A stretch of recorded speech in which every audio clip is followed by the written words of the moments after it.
గురు బ్రహ్మ గురుర్విష్ణు గురుదేవో మహేశ్వరః గురు సాక్షాత్ పరం బ్రహ్మ తస్మై శ్రీ గురవే నమః. నమస్కారం మాస్టర్. నమస్కారం మాస్టర్ KPK. నమస్కారం మాస్టర్ EK. నమస్కారం మాస్టర్ MN. నమస్కారం మాస్టర్ CVV. నమస్కారం మాస్టర్ CVV.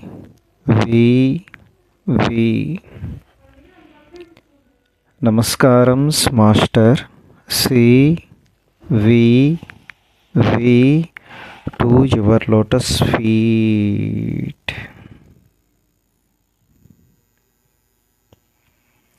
ఓం శాంతి శాంతి శాంతి.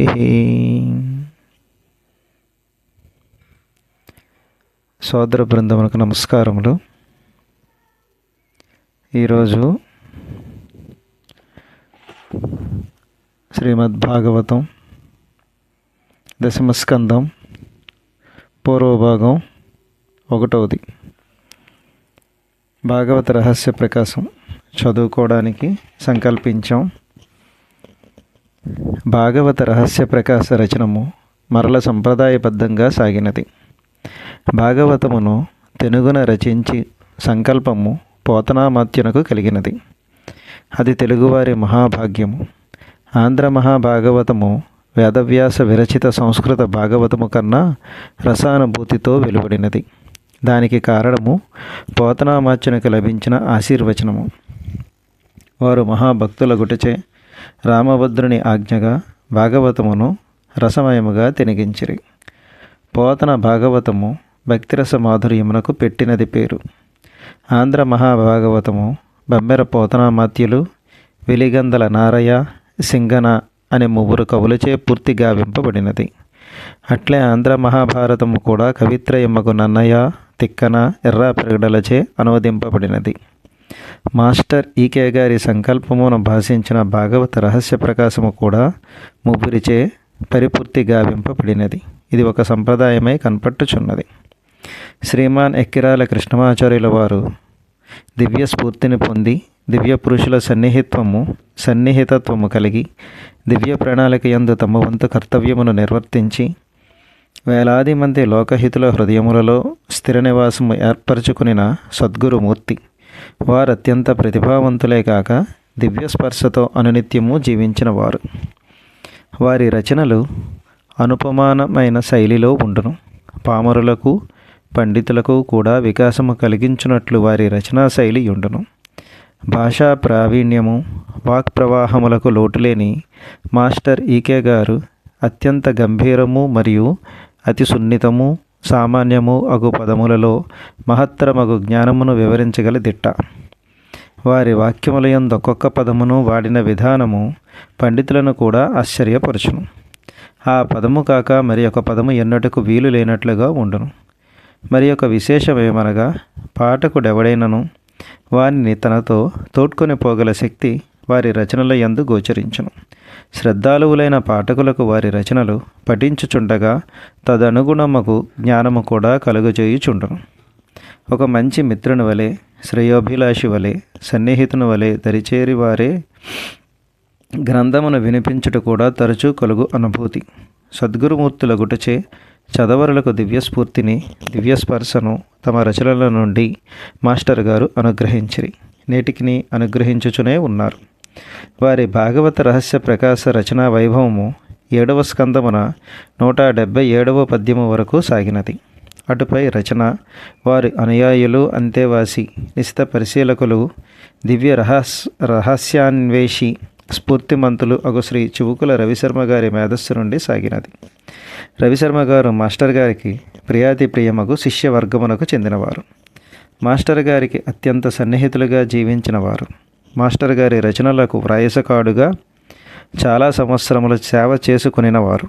మాస్టర్ గారి మనసిరిగిన మంచి సాధకులు. వారు ధీమంతులు. ప్రాణము దేహముల కన్నా ధీరత్వముపై ఆధారపడి ధీరుల వలె జీవించి, ధీరుల వలనే దేహత్యాగము విశ్వత్ పుణ్యదినమున గావించిన చక్కని యోగ సాధకులు. వారు రచించిన రాజసూయమును మాస్టర్ గారు ప్రశంసించుచు, నేను వ్రాసినను, రవిశర్మ వ్రాసినను, వ్రాయునది నేనే అని పలికినారు. అది కారణముగా భాగవత రహస్య ప్రకాశ రచనము చివుకుల రవిశర్మ గారిని అలంకరించినది. వారు దశమస్కందము వరకు మాస్టర్ గారి స్ఫూర్తితో రచనను కొనసాగించిరి. అటుపైన వారు మాస్టర్ గారి మార్గమును చెనిరి. మిగిలిన భాగవత రహస్య ప్రకాశ రచనము మాస్టర్ గారి మానసపుత్రిక.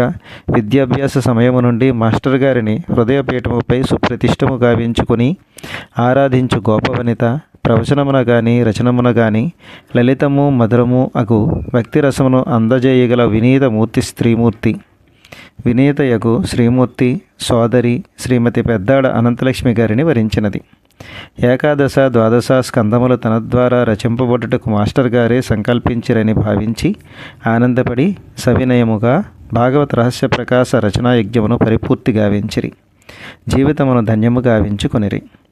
భాగవత రహస్య ప్రకాశ రచనా యజ్ఞము 24 సంవత్సరములు సాగినది.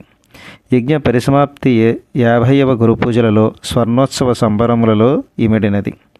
మాస్టర్ గారి నుండి దిగివచ్చిన మరి ఒక యజ్ఞము మాస్టర్ సివివి గురు పూజ నిర్వహణము. 50 సంవత్సరములుగా సత్రయాగముగా సాగుచున్న భౌగోళిక యోగ యజ్ఞం ఇది. అందు భాగవత రహస్య ప్రకాశ రచనా యజ్ఞము పూర్ణమై నిలుచుట ముదావహము.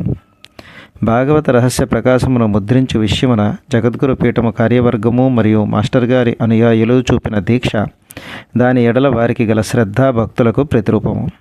సర్వాలంకార శోభితమగు భాగవత రహస్య ప్రకాశ రచనమును ముద్రించుటకు వారెంతయో కృషి సలిపిరి.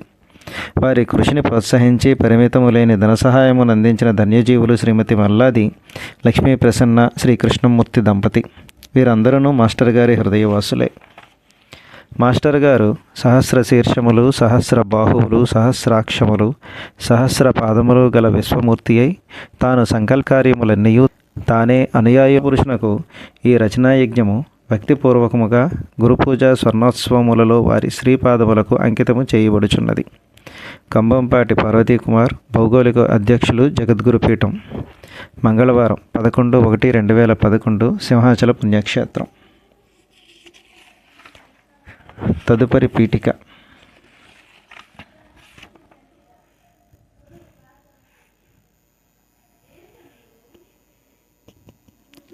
మానవ శరీర వ్యూహములో 5 కోశములు ఉన్నాయని భారతీయ విజ్ఞానం వివరిస్తుంది.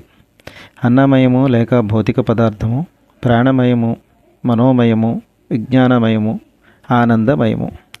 మన శరీర వ్యూహంలో ఉన్నట్లే బయటి సృష్టిలో కూడా ఈ 5 కోశాలు కూర్పు చెంది ఉన్నాయి. ఆనందమయ పదార్థమే స్థితిలో మార్పు చెంది మిగిలిన 4 కోశాలుగా వానిలోని పదార్థాలుగా రూపొంది వానిలో తాము అంతర్యామిగా వ్యాపించి ఉంటుంది. ఇల్లు కట్టకముందు, కట్టిన తరువాత లోపల బయట గోడలలో చోటు వ్యాపించి ఉన్నట్లు ఆనందమయ పదార్థం మిగిలిన 4 కోశాలలోనే వ్యాపించి వాటికి అతీతంగా కూడా ఉంటుంది. భౌతిక శరీరంతో మానవులై పుట్టిన వారికి వారి శరీరము, దానిలోని సప్తధాతువులు భౌతిక పదార్థముతోనే నిర్మాణమవుతాయి. కొందరు మహాత్ములు సిద్ధపురుషులై ప్రాణమయ, విజ్ఞానమయాది లోకాలలో అవసరాన్ని బట్టి విహరిస్తూ ఉంటారు. కానీ జన్మతో వారి శరీరాలు మాత్రం అన్నమయ పదార్థంతోనే నిర్మాణమై ఉంటాయి. అయితే పుట్టినప్పుడు సిద్ధించిన భౌతిక శరీరమే ప్రాణమయ పదార్థంతోనూ విజ్ఞానమయ పదార్థంతోనూ నిర్మాణమై ఉన్నవారు చాలా అరుదుగా ఉంటారు. కేవలం ప్రాణమయ పదార్థంతో పుట్టిన హనుమంతుడు, విజ్ఞానమయ పదార్థంతో శరీరం ధరించిన వ్యాస భగవానుడు మనకి కనిపించే కొన్ని ఉదాహరణలు. అయితే కేవలం ఆనందమయ పదార్థంతో శరీరం ధరించి భూమిపై అవతరించి జీవించిన వాడు శ్రీకృష్ణుడొక్కడే. భారతీయ వేద వాంగ్మయమంతా పరిశీలించిన ఆనందమయ పదార్థంతో శరీరం ధరించిన పవిత్రమూర్తి మరొకడు కనిపించడు. ఈ కారణం వల్లే శ్రీకృష్ణుని జననం చాలా మాయామయంగా అద్భుత రీతిలో జరిగినది. ఆ వివరాలు కృష్ణ జనన ఘట్టంలో కొంతవరకు చెప్పుకున్నాం. కృష్ణుని శరీరంలోని ధాతువులన్నీ ఆనందమయ పదార్థంగా మారిపోవడం అప్పుడే జరిగింది. కనుకనే శ్రీకృష్ణునికి మాయామానుష విగ్రహుడు అనే విశేషణం సార్థకంగా వాడబడింది. ఈ విశేషణం మరే అవతారమూర్తికి వాడబడలేదు. ఇంతటి అద్భుతమైన ప్రక్రియ ఎందుకు జరిగింది? శ్రీకృష్ణుడు భూదేవి భారాన్ని తగ్గించడానికి అవతరించాడు. అప్పటికి భూమిపై ఉన్న రాక్షసులను, దుర్మార్గులను సంహరించినంత మాత్రాన సమస్య పరిష్కారం కాదు. రాబోయే కలియుగంలో వారందరూ తమ అంశలతో మరలా జన్మలెత్తి మానవజాతిని వేధిస్తూ ఉంటారు. ఆ కలిపురుషుని నమ్మిన బంటుల దుర్మార్గమైన వ్యూహం వాసుదేవుని చేత సంకల్పించబడిన గోపబాలురు, గోపులు, ఆవుదూడలు, మిగిలిన పశుపక్షాదులు, పర్వతాలు, వృక్షాలు, కోనేళ్ళు, సెలయేళ్ళు, మొత్తం బృందావనమంతా ఒక బిందువై ఆనంద స్పర్శలో లీనమైపోయింది. ఇక గోపికల సంగతి చెప్పనక్కరలేదు. తాము అనుభవించిన ఆనందస్థితి ఎలా చెప్పుకోవాలో వారికి తెలియలేదు. స్వప్నతుల్యమైన స్థితిలో అనుభవించిన కామానుభూతిగా మాత్రమే వారు దానిని గుర్తు చేసుకోగలిగారు. వయస్సు వచ్చిన కొడుకులున్న ప్రౌఢులు కూడా 9 ఏండ్ల వయసు గల కృష్ణబాలునితో ఆ అనుభవం కోసం తహతహలాడిపోవడం వింతలలో వింత. బృందావన వాసులైన జీవులుగా జన్మించిన తపస్సంపన్నులు కృష్ణుని ఆనంద స్పర్శలో కరిగిపోయారు. ఆ అనుభూతి స్పర్శతో కలియుగంలో మరలా జన్మలెత్తి సామాన్య మానవులకు భగవదనుభూతిని కలిగించే పవిత్ర మూర్తులే వెలుగుతూ ఉంటారు. కలిపురుషుని ప్రభావం పూర్తిగా తొలగించడం ఎవ్వరికీ సాధ్యం కాదు. మానవ బృందాలను భాగవత స్ఫూర్తితో ఉద్ధరిస్తూ ఉంటే కొంతవరకు కలిపురుషుని విజృంభణ అదుపులో ఉంటుంది. ఇది శ్రీకృష్ణుడు సంకల్పించిన కలి సంతరణ వ్యూహం. సూర్యుని నుండి పుట్టిన యమున అనే మానవ చైతన్య స్రవంతి ఒక చోటికి వచ్చేసరికి కొంత దారి తప్పి మడుగు కట్టింది. దానిలో కాళీయుడనబడే కలిపురుషుడు 1000 తలల మహాసర్పంగా నివసించసాగాడు. కాలానికి సంకేతం సర్పం. ఒకే మానవ జాతి, కానీ ఒక్కొక్కడు ఒక్కొక్క స్వార్థపరుడు. ఎవని తల వానితే, ఎవని ఆలోచన వానితే. ప్రతి ఒక్క శిరస్సు విషం క్రొక్కుతూ ఉంటుంది. ఆ కాళీయుని శిరస్సులో చితక కొట్టిన కృష్ణుడు వానిని రమణక ద్వీపానికి తరిమివేశాడు. ఎక్కడ భాగవత సాధన సాగుతూ ఉంటుందో అక్కడ బృందావనం ఉంటుంది. బృందావనంలో కలిపురుషుడనే విషపు పురుగునకు స్థానం లేదు. ఇటువంటి ఎన్నో విశేషాలను దాచుకున్న భాగవత దశమస్కంధం పూర్వభాగంలో ఇది మొదటి సంపుటం. వ్యాఖ్యాన ప్రణాళిక మాస్టర్ గారు ఇచ్చినదే. వారి అడుగుజాడలలో, వారి రచనా పద్ధతిలో ఈ దశమస్కంధం పూర్వభాగం రచన కూడా నేను కొనసాగించాను. మాస్టర్ గారి అపార కరుణ నన్ను అనుగ్రహించకపోతే ఈ రచన నాకు సాధ్యమయ్యేది కాదు. ఈ మహాయజ్ఞంలో ఒక చిన్న భాగం పంచుకోవడానికి అనుగ్రహించిన మాస్టర్ గారే దీనిని చివరి వరకు కొనసాగించే శక్తినివ్వాలని ప్రార్థిస్తున్నాను. మాస్టర్ గారి దివ్య శ్రీపాద పద్మాలకు ఈ పుష్పాన్ని సమర్పించుకుంటున్నాను. ఈ యజ్ఞ సాధనకు వేదికగా పనిచేస్తున్న నా శరీరాన్ని కల్పించిన నా తల్లిదండ్రులు బ్రహ్మశ్రీ చివుకుల వెంకట సుబ్బావధానులు గారికి, శ్రీమతి సత్యవతమ్మ గారికి నమస్కరిస్తున్నాను. నా రచనా కార్యక్రమంలో సహాయం చేస్తున్న ప్రియ సోదరుడు చిరంజీవి KVVL రాజేశ్వరరావుకి, అతని కుటుంబానికి, చిరంజీవులు నారాయణరావు, వీరన్నాయుడు, కాంతి, జోగులాంబ వారి కుటుంబ సభ్యులకు మాస్టర్ గారి దివ్యాశీస్సులు లభించాలని ప్రార్థిస్తున్నాను. ఈ యజ్ఞంలో నాకు అవసరమైన సదుపాయాలు కల్పించి ప్రోత్సహిస్తున్న నా అర్ధాంగి చీసౌ బాలా త్రిపుర సుందరి, విధేయుడు చివుకుల రవిశర్మ, విశాఖపట్నం. ఈశ్వర గురు పూర్ణిమ.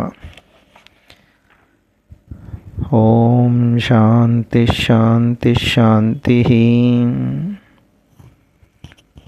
సోదర బృందానికి చిన్న వివరణ. ఈరోజు ఆడియో రూపంలో ఇంతవరకు కార్యక్రమాన్ని మీకు అందిస్తున్నాను. విని ఆనందించి నన్ను ఆశీర్వదించండి. మీ ప్రియ సోదరుడు మల్లికార్జునరావు.